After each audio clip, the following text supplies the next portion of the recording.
फहद फासिल का नाम आज भारतीय सिनेमा के उन चंद अभिनेताओं में गिना जाता है जिन्होंने बिना किसी पारंपरिक स्टारडम के अपनी एक्टिंग से दर्शकों के दिलों में खास जगह बनाई है। एक ऐसा अभिनेता जो हर फिल्म में अपने किरदार के साथ एक अलग दुनिया रचता है। लेकिन क्या आप जानते हैं कि इस मुकाम तक पहुंचने का सफर उनके लिए बिल्कुल आसान नहीं था। फहद की कहानी सिर्फ एक अभिनेता की नहीं बल्कि एक ऐसे इंसान की है जिसने असफलताओं को अपनी सबसे बड़ी ताकत बनाया। फहद फासिल का जन्म 8 अगस्त 1922 को केरल के अलापुझा जिले में हुआ। उनका असली नाम अब्दुल हमीद मोहम्मद फहद फासिल है। वे एक फिल्मी परिवार से ताल्लुक रखते हैं। उनके पिता फाजिल मलयालम सिनेमा के जाने माने निर्देशक और निर्माता हैं। उन्होंने मोहनलाल और ममूटी जैसे दिग्गज अभिनेताओं को लॉन्च किया और मलयालम सिनेमा में अपनी अलग पहचान बनाई। लेकिन फहद के लिए यह विरासत एक वरदान के साथ साथ एक चुनौती भी थी। सिर्फ 19 साल की उम्र में फहद ने अपने पिता की फिल्म कय्यथुम दूरत से अभिनय की शुरुआत की।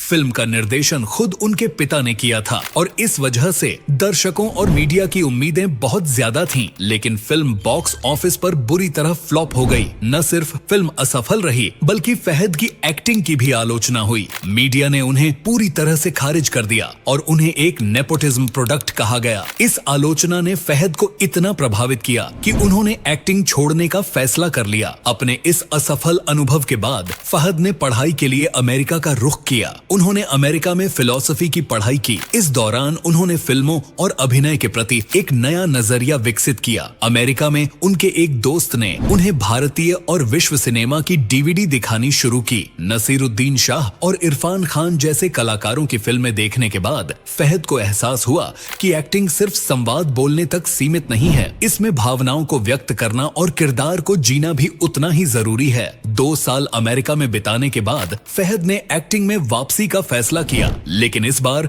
वो एक नई सोच और बेहतर तैयारी के साथ आए। 2009 में उन्होंने मलयालम सिनेमा में केरला कैफे नाम की एंथोलॉजी फिल्म से अपनी वापसी की। इस फिल्म में उनका रोल छोटा था लेकिन उनकी परफॉर्मेंस को नोटिस किया गया। ये उनकी नई शुरुआत थी। 2011 में आई फिल्म छप्पा कुरिशु फहद के करियर का अहम मोड़ साबित हुई। इस फिल्म में उन्होंने एक नैतिक रूप से अस्पष्ट किरदार निभाया। उनकी परफॉर्मेंस इतनी दमदार थी कि दर्शकों और आलोचकों ने उन्हें गंभीरता से लेना शुरू कर दिया। हालांकि इस फिल्म का एक किसिंग सीन विवाद का कारण बना, लेकिन फहद की एक्टिंग ने सबका ध्यान खींचा। इसके बाद फहद ने 22 फीमेल कोटायम और डायमंड नेकलेस जैसी फिल्मों से खुद को एक बहुमुखी अभिनेता के रूप में स्थापित किया। फहद ने कभी भी खुद को एक ही तरह के किरदारों तक सीमित नहीं रखा। 2015 में आई महेशिन्ते प्रतिकारम उनकी एक और बड़ी सफलता साबित हुई। यह फिल्म एक फोटोग्राफर की साधारण लेकिन दिलचस्प कहानी थी जिसने दर्शकों के दिलों को छू लिया। इस फिल्म के लिए फहद को केरल राज्य फिल्म पुरस्कार से सम्मानित किया गया। 2019 में आई कुंभलंगी नाइट्स उनकी सबसे चर्चित फिल्मों में से एक है। इस फिल्म में उन्होंने एक विषाक्त पितृसत्ता वाले किरदार को निभाया। उनका किरदार नेगेटिव था लेकिन उन्होंने इसे इतनी गहराई और संवेदनशीलता के साथ निभाया कि दर्शक उनके अभिनय के कायल हो गए। यह फिल्म मलयालम सिनेमा की सबसे बेहतरीन फिल्मों में गिनी जाती है और इसकी सफलता ने फहद को पैन इंडिया पहचान दिलाई। फहद ने सिर्फ मलयालम सिनेमा तक खुद को सीमित नहीं रखा। 2021 में उन्होंने तेलुगु फिल्म पुष्पा में एक दमदार खलनायक की भूमिका निभाई। उनकी परफॉर्मेंस ने साबित किया कि वह किसी भी भाषा या इंडस्ट्री में खुद को साबित कर सकते हैं। तमिल सिनेमा में भी उन्होंने विक्रम जैसी फिल्मों से अपनी छाप छोड़ी। फहद का कहना है कि भाषा उनके लिए बाधा नहीं है। उनके लिए एक्टिंग एक भावना है और भाषा सिर्फ एक माध्यम। वह हर फिल्म के लिए गहन रिसर्च करते हैं और अपने किरदारों को पूरी तरह से समझने की कोशिश करते हैं। उनकी निजी जिंदगी की बात करें तो फहद की शादी नजरिया नजीम से हुई है जो खुद एक मशहूर अभिनेत्री हैं। दोनों की मुलाकात बैंगलोर डेज के सेट पर हुई थी। नजरिया ने खुद फहद को प्रपोज किया और आज दोनों एक खुशहाल वैवाहिक जीवन जी रहे हैं। फहद फासिल की कहानी सिर्फ एक अभिनेता की कहानी नहीं बल्कि एक ऐसे इंसान की कहानी है जिसने हर असफलता को एक सीढ़ी की तरह इस्तेमाल किया और अपने सपनों को पूरा किया। उनकी यात्रा हमें सिखाती है कि असफलता हमें तोड़ नहीं सकती अगर हमारे अंदर उसे अपनी ताकत बनाने का जज्बा हो। अगर आपको यह कहानी प्रेरणादायक लगी हो तो वीडियो को लाइक और शेयर जरूर करें। कमेंट में बताएं कि फहद फासिल की कौन सी फिल्म आपको सबसे ज्यादा पसंद है। चैनल को सब्सक्राइब करें क्योंकि हम हम आपके लिए